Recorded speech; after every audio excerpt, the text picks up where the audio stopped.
রাজা বীরবল বুদ্ধির আর এক নাম।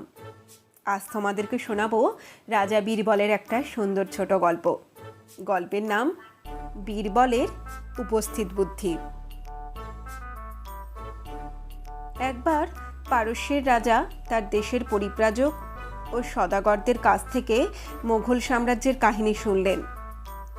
সন্দেহ নিরসনের জন্য আকবরের কাছে একজন দূত মারফত তিনি আকবরের এক মন্ত্রীকে তার রাজ্য পরিদর্শন করতে আমন্ত্রণ জানালেন, এই ভেবে যে তার কাছ থেকে মোগল সাম্রাজ্য সম্পর্কে বিস্তারিত খবর তিনি পাবেন।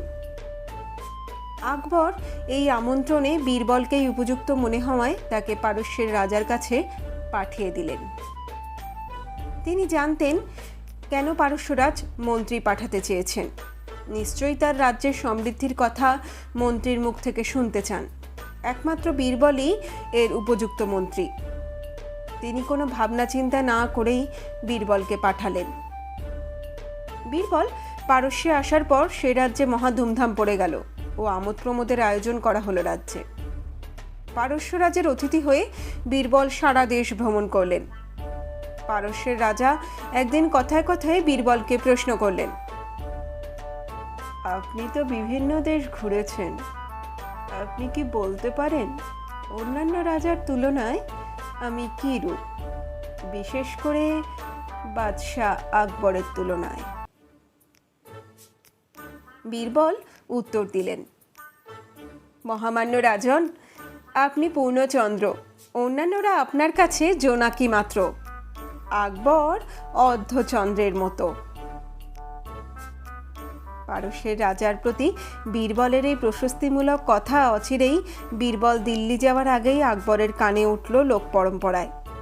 তিনি মনে মনে বিরূপ না হয়ে পারলেন না বীরবলের প্রতি।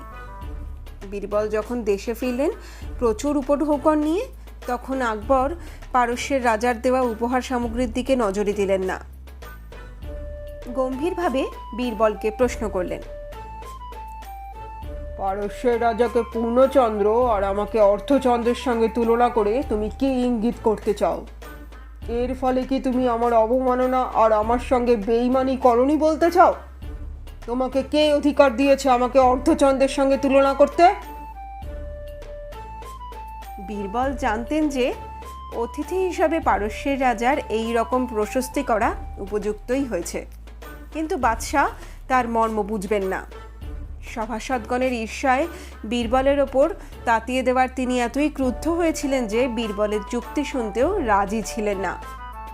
তখন কিন্তু বীরবলের উপস্থিত বুদ্ধি সে যাত্রা বীরবলকে বাঁচাবার পথ দেখিয়ে দিল। তিনি বললেন, শাহেনশাহ, আমি আপনাকে কি করে অপমান করতে পারি? আপনি আমার অন্নদাতা। পূর্ণচন্দ্র দিনে দিনে হ্রাস পায়, কিন্তু অর্ধচন্দ্র দিনে দিনে বৃদ্ধি লাভ করে। এ কথা কি আপনি জানেন না? আপনার জন্যই আমি এমনি কথা বলেছি। আকবর বাদশাহ বললেন, চালাকি করার জায়গা পাও না, তুমি আমাকে বোকা পেয়েছো, যা বুঝিয়ে দিলে আমি তাই বুঝে গেলাম। তবে শুনুন, আপনার খ্যাতি দিনে দিনে বাড়ছে এবং আপনার তুলনায় পারস্যের রাজার খ্যাতি দিনে দিনে হ্রাস পাচ্ছে। এ কথা কি আপনি জানতে চান? না, আমি মিথ্যে কথা বলিনি।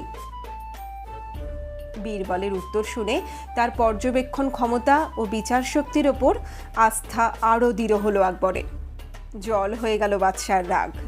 তিনি বীরবলের ওপর যেমন ক্রুদ্ধ হয়েছিলেন সেই রাগ আর রইল না। তখনই বীরবলকে বহু পুরস্কার দিয়ে বিদায় দিলেন। সভাসদদের মুখে চুনকালি পড়ল। কোথায় হেয় হবে বীরবল, তা না হয়ে একেবারে দ্বিগুণ পুরস্কার।